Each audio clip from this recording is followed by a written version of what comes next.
સતત બીજા દિવસે હડતાલથી રાજકોટમાં દર્દીઓને હાલાકી। કોલકાતાની ઘટનાના પડઘા ગુજરાતમાં પડ્યા છે। રાજ્યભરના તબીબો હડતાળ પર ઉતર્યા છે, ત્યારે રાજકોટ સિવિલ હોસ્પિટલના ડોક્ટરો મેદાનમાં આવી ગયા। ડોક્ટરોની હડતાળને કારણે બીજા દિવસે દર્દીઓને પરેશાન થવાનો વારો આવ્યો। સતત બીજા દિવસે ઓપીડીમાં દર્દીઓની લાઈન લાગી તો કેટલાક દર્દીઓ સારવાર વગર જ હોસ્પિટલ કમ્પાઉન્ડમાં સ્ટ્રેચર પર ફરતા જોવા મળ્યા। દર્દીઓને સમયસર સારવાર ન મળતા દર્દીઓને ભારે હાલાકી થઈ, દર્દથી કણસતા રહ્યા। સતત 2 દિવસથી હડતાળથી આરોગ્ય સેવા પ્રભાવિત થઈ। દર્દીઓ 3 દિવસથી હોસ્પિટલના ધક્કા ખાઈ રહ્યા છે। પગમાં ફ્રેક્ચર, દર્દીને પાટો બદલવાનો છે, પણ કોઈ ડોક્ટર હાજર ન હોવાથી કોઈ બદલી આપતા નથી। એટલું જ નહીં, હડતાળને કારણે કેટલાક દર્દીઓને તો સારવાર આપવાની જ ના પાડી દીધી, જેથી ગરીબ દર્દીઓને હોસ્પિટલ સુધી આવવાનો ખર્ચ માથે પડ્યો છે। તબીબોની હડતાલથી વડોદરાના દર્દીઓ પરેશાન। વડોદરામાં તબીબો કોલકાતાની ઘટનાને લઈને રોડ પર ઉતરતા દર્દીઓને રડવાનો વારો આવ્યો। વડોદરાના સયાજી હોસ્પિટલના તબીબોએ વિરોધ પ્રદર્શન કરી કામથી અળગા રહેતા દર્દીઓને પરેશાન થવાનો વારો આવ્યો। સયાજી હોસ્પિટલમાં ડોક્ટરો કામથી દૂર જતા દર્દીઓની કતારો લાગી ગઈ। ઓપીડી વિભાગમાં દર્દીઓની લાંબી કતાર લાગી। દર્દીઓ સારવાર માટે કલાકો સુધી લાઇનમાં ઊભા રહેવા મજબૂર બન્યા। ઇન્ટર્ન અને રેસિડેન્ટ તબીબના હડતાળને પગલે અનેક સર્જરી પણ અટવાઈ। સયાજી અને ગોત્રી હોસ્પિટલની 95 પ્લાન સર્જરી અટવાઈ। 980 ખાનગી હોસ્પિટલની ઓપીડી બંધ છે, જેથી 700 ઓપરેશન અટક્યા। ગોત્રી GMERS હોસ્પિટલમાં 45 દર્દીઓની સર્જરી કેન્સલ કરાઈ। ત્યારે સયાજી હોસ્પિટલમાં મહિલા તબીબોએ સુરક્ષા વધારવાની માંગ કરી છે, કેમ કે સયાજી હોસ્પિટલમાં તંત્રની લાલિયાવાડી સામે આવી છે। સયાજી હોસ્પિટલમાં સિક્યુરિટી ગાર્ડનો અભાવ છે, સીસીટીવી પણ બંધ હાલતમાં છે। હોસ્પિટલના જુદા જુદા વિભાગોમાં કેમેરાના હાલ બેહાલ છે, ક્યાંક તૂટેલા તો ક્યાંક અલગ દિશામાં સીસીટીવી કેમેરા છે। ત્યારે મહિલા તબીબો સુરક્ષા વધારવાની માંગ કરી રહ્યા છે। લો કોલેજમાં એડમિશનમાં પડતી હાલાકીને લઈને રાજ્યભરમાં એબીવીપીનો વિરોધ। લો કોલેજમાં એડમિશનમાં પડતી હાલાકીના પ્રશ્નથી રોષ ફાટી નીકળ્યો છે, ત્યારે રાજ્યભરમાં એબીવીપી દ્વારા વિરોધ પ્રદર્શન કરવામાં આવ્યું। જામનગરમાં પણ કાર્યકર્તાઓ રસ્તા પર ઉતર્યા। લો કોલેજની ભરતી પ્રક્રિયાને લઈને એબીવીપી દ્વારા વિરોધ કરાયો। જામનગરની કેપી શાહ લો કોલેજના એબીવીપીના વિદ્યાર્થી કાર્યકર્તાઓ દ્વારા રસ્તા પર બેસીને વિરોધ કરાયો। એબીવીપીના કાર્યકર્તાઓએ રસ્તા પર ચક્કાજામ કરતા ટ્રાફિક જામ થયો। 7 રસ્તા પાસે પ્રદર્શન ગ્રાઉન્ડ નજીક રસ્તા પર ચક્કાજામ કરાતા પોલીસે કાર્યકર્તાઓની અટકાયત કરી। ત્યારે સુરતમાં પણ આ વિરોધના પડઘા પડ્યા છે। સુરત એબીવીપીના વિદ્યાર્થી કાર્યકર્તાઓ દ્વારા જિલ્લા કલેક્ટરને આવેદનપત્ર આપવામાં આવ્યું। એલએલબીના વિદ્યાર્થીઓ માટે ગવર્મેન્ટ ગ્રાન્ટેડ કોલેજોમાં હજુ સુધી એડમિશનની પ્રક્રિયા શરૂ થઈ નથી। એડમિશન પ્રક્રિયા શરૂ ન થતાં ઘણા બધા વિદ્યાર્થીઓ અન્ય રાજ્યોમાં એડમિશન લેવા મજબૂર બની રહ્યા છે। હાઈકોર્ટમાં કોલેજની ગ્રાન્ટને લઈને ચાલી રહેલા વિવાદનો ઝડપથી ઉકેલ લાવવાની માંગણી કરાઈ। સફાઈ કામદારોએ પોરબંદર પાલિકા ગજવી।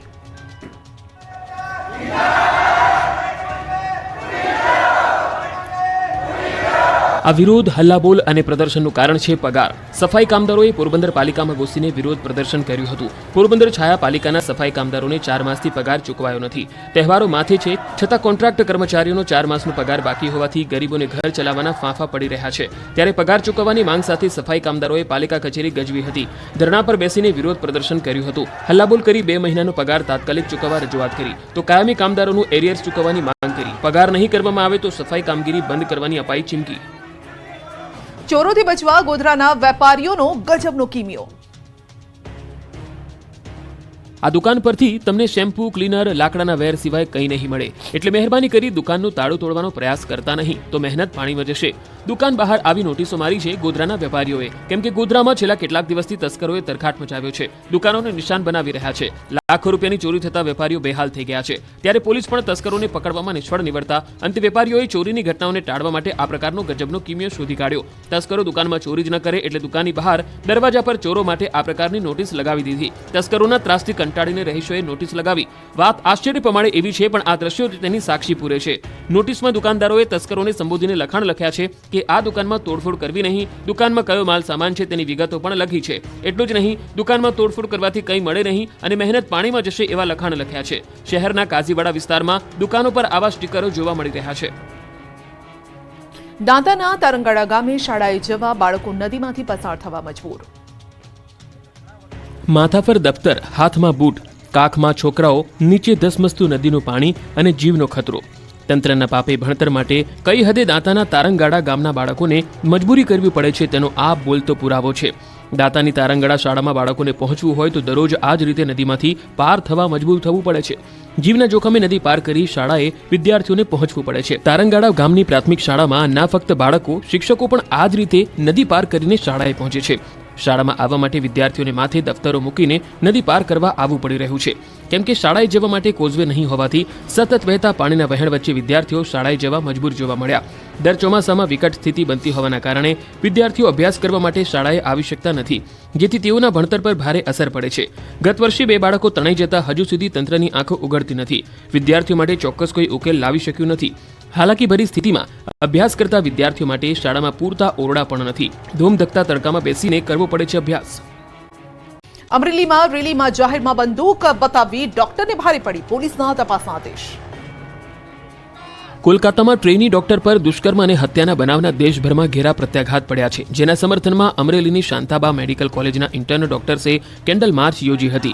ઇન્ટર્ન તબીબો જ્યારે અમરેલીના રાજકમલ ચોકમાંથી પસાર થઈ રહ્યા હતા ત્યારે ડોક્ટર ગોવિંદ ગજેરા ત્યાં આવ્યા હતા અને જાહેરમાં પોતાનું લાયસન્સવાળું હથિયાર કાઢી ડોક્ટર્સને પોતાની સુરક્ષા માટે હથિયાર વસાવવાની અપીલ કરી હતી. આ ઘટનામાં શરતોનો ભંગ કરવા બદલ પોલીસે ડોક્ટર ગજેરા સામે ગુનો નોંધ્યો. કેન્ડલ માર્ચમાં રિવોલ્વર કાઢવાનો વિડીયો વાયરલ થતા અમરેલીના એસપીએ તપાસના આદેશ આપ્યા. અમરેલી સિટી પોલીસ સ્ટેશનમાં ડોક્ટર જીજે ગજેરા સામે ગુનો નોંધાયો. સમગ્ર મામલે અમરેલીના ડીવાયએસપી ચિરાગ દેસાઈએ કહ્યું કે તેમણે જાહેરમાં રિવોલ્વર કાઢી લોકોમાં ભય ફેલાવવાનો પ્રયાસ કર્યો. સમગ્ર ઘટના મામલે અમદાવાદના ડોક્ટરોની પ્રતિક્રિયા સામે આવી. ડોક્ટરોએ કહ્યું કે આજના તબીબને પિસ્તોલની જરૂર નથી, ગાંધી ચિંધ્યા માર્ગે આગળ વધશે. સતત બીજા દિવસે હડતાલથી રાજકોટમાં દર્દીઓને હાલાકી. કોલકાતાની ઘટનાના પડઘા ગુજરાતમાં પડ્યા છે. રાજ્યભરના તબીબો હડતાળ પર ઉતર્યા છે, ત્યારે રાજકોટ સિવિલ હોસ્પિટલના ડોક્ટરો મેદાનમાં આવી ગયા. ડોક્ટરોની હડતાળને કારણે બીજા દિવસે દર્દીઓને પરેશાન થવાનો વારો આવ્યો. સતત બીજા દિવસે ઓપીડીમાં દર્દીઓની લાઈન લાગી તો કેટલાક દર્દીઓ સારવાર વગર જ હોસ્પિટલ કમ્પાઉન્ડમાં સ્ટ્રેચર પર ફરતા જોવા મળ્યા. દર્દીઓને સમયસર સારવાર ન મળતા દર્દીઓને ભારે હાલાકી થઈ, દર્દથી કણસતા રહ્યા. સતત 2 દિવસથી હડતાળથી આરોગ્ય સેવા પ્રભાવિત થઈ. દર્દીઓ 3 દિવસથી હોસ્પિટલના ધક્કા ખાઈ રહ્યા છે. પગમાં ફ્રેક્ચર, દર્દીને પાટો બદલવાનો છે, પણ કોઈ ડોક્ટર હાજર ન હોવાથી કોઈ બદલી આપતા નથી. એટલું જ નહીં, હડતાળને કારણે કેટલાક દર્દીઓને તો સારવાર આપવાની જ ના પાડી દીધી, જેથી ગરીબ દર્દીઓને હોસ્પિટલ સુધી આવવાનો ખર્ચ માથે પડ્યો છે. તબીબોની હડતાલથી વડોદરાના દર્દીઓ પરેશાન.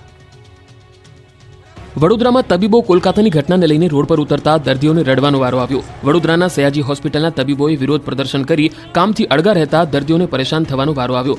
સયાજી હોસ્પિટલમાં ડોક્ટરો કામથી દૂર જતા દર્દીઓની કતારો લાગી ગઈ. ઓપીડી વિભાગમાં દર્દીઓની લાંબી કતાર લાગી. દર્દીઓ સારવાર માટે કલાકો સુધી લાઇનમાં ઊભા રહેવા મજબૂર બન્યા. ઇન્ટર્ન અને રેસિડન્ટ તબીબના હડતાળને પગલે અનેક સર્જરી પણ અટવાઈ.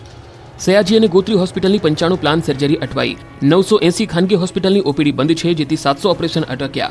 ગોત્રી GMERS હોસ્પિટલમાં 45 દર્દીઓની સર્જરી કેન્સલ કરાઈ. ત્યારે સયાજી હોસ્પિટલમાં મહિલા તબીબોએ સુરક્ષા વધારવાની માંગ કરી છે, કેમ કે સયાજી હોસ્પિટલમાં તંત્રની લાલિયાવાડી સામે આવી છે. સયાજી હોસ્પિટલમાં સિક્યુરિટી ગાર્ડનો અભાવ છે. સીસીટીવી પણ બંધ હાલતમાં છે. હોસ્પિટલના જુદા જુદા વિભાગોમાં કેમેરાના હાલ બેહાલ છે. ક્યાંક તૂટેલા તો ક્યાંક અલગ દિશામાં સીસીટીવી કેમેરા છે. ત્યારે મહિલા તબીબો સુરક્ષા વધારવાની માંગ કરી રહ્યા છે. લો કોલેજમાં એડમિશનમાં પડતી હાલાકીને લઈને રાજ્યભરમાં એબીવીપીનો વિરોધ. લો કોલેજમાં એડમિશનમાં પડતી હાલાકીના પ્રશ્નથી રોષ ફાટી નીકળ્યો છે, ત્યારે રાજ્યભરમાં એબીવીપી દ્વારા વિરોધ પ્રદર્શન કરવામાં આવ્યું. જામનગરમાં પણ કાર્યકર્તાઓ રસ્તા પર ઉતર્યા. લો કોલેજની ભરતી પ્રક્રિયાને લઈને એબીવીપી દ્વારા વિરોધ કરાયો. જામનગરની કેપી શાહ લો કોલેજના એબીવીપીના વિદ્યાર્થી કાર્યકર્તાઓ દ્વારા રસ્તા પર બેસીને વિરોધ કરાયો. એબીવીપીના કાર્યકર્તાઓએ રસ્તા પર ચક્કાજામ કરતા ટ્રાફિક જામ થયો. 7 રસ્તા પાસે પ્રદર્શન ગ્રાઉન્ડ નજીક રસ્તા પર ચક્કાજામ કરાતા પોલીસે કાર્યકર્તાઓની અટકાયત કરી. ત્યારે સુરતમાં પણ આ વિરોધના પડઘા પડ્યા છે. સુરત એબીવીપીના વિદ્યાર્થી કાર્યકર્તાઓ દ્વારા જિલ્લા કલેક્ટરને આવેદનપત્ર આપવામાં આવ્યું. એલએલબીના વિદ્યાર્થીઓ માટે ગવર્મેન્ટ ગ્રાન્ટેડ કોલેજોમાં હજુ સુધી એડમિશનની પ્રક્રિયા શરૂ થઈ નથી. એડમિશન પ્રક્રિયા શરૂ ન થતાં ઘણા બધા વિદ્યાર્થીઓ અને રાજ્યોમાં એડમિશન લેવા મજબૂર બની રહ્યા છે. હાઈકોર્ટમાં કોલેજની ગ્રાન્ટને લઈને ચાલી રહેલા વિવાદનો ઝડપથી ઉકેલ લાવવાની માંગણી કરાઈ. સફાઈ કામદારોએ પોરબંદર પાલિકા ગજવી.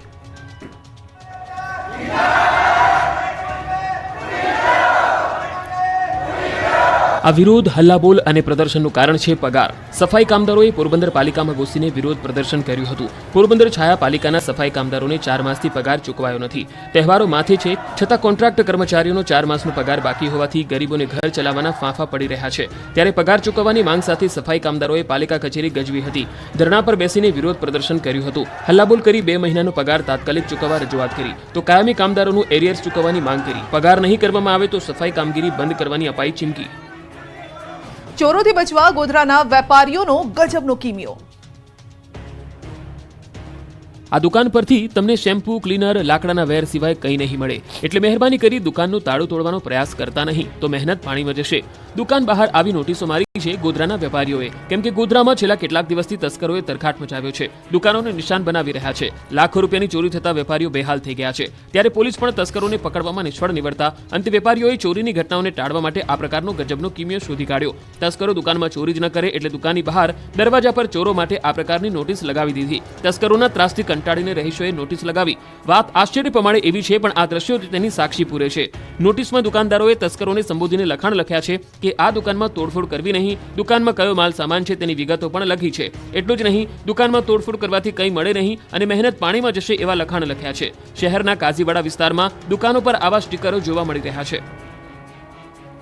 દાંતાના તારંગાડા ગામે શાળાએ જવા બાળકો નદીમાંથી પસાર થવા મજબૂર. માથા પર દફતર, હાથમાં બૂટ, કાખમાં છોકરાઓ, નીચે ધસમસતું નદીનું પાણી અને જીવનો ખતરો. તંત્રના પાપે ભણતર માટે કઈ હદે દાંતાના તારંગાડા ગામના બાળકોને મજબૂરી કરવી પડે છે તેનો આ બોલતો પુરાવો છે.